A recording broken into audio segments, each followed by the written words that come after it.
The clock is ticking for the Trump administration to take action on one of its key campaign promises, defending American manufacturers priced out of the Chinese market. And as Kayla Tausche reports, that action could possibly include some tariffs. In his first 100 days, President Trump launched an investigation into steel and aluminum dumping under a rarely used national security statute. The hypothesis: Chinese state-owned companies with no penchant for profit flood the market with cheap commodities and put American companies out of business.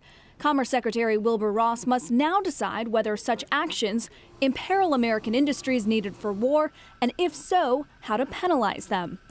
In the last 9 months, the issue has caused friction among advisors with varying viewpoints, some of whom have now left the White House. I think there's a great struggle that's going on inside this administration. Tom Conway represents the United Steelworkers Union. We're going to rely on the president to do what he said, because you don't know who's working there anymore. The president has 90 days after the commerce reports are due this month to make a decision. Industry observers expect it to be a tough one, citing his ramped-up criticism of China following his November visit. We will not remain silent as American companies are targeted by state-affiliated actors for economic gain.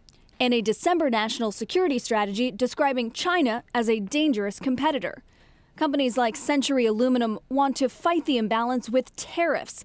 CEO Mike Bless supports a levy of 20%. There's a million tons of U.S. capacity representing thousands of jobs that's ready to restart as soon as a comprehensive relief is granted and the playing field is made level. Relief may have its limits. U.S. allies would likely be excluded from tariffs, and they may be temporary in nature.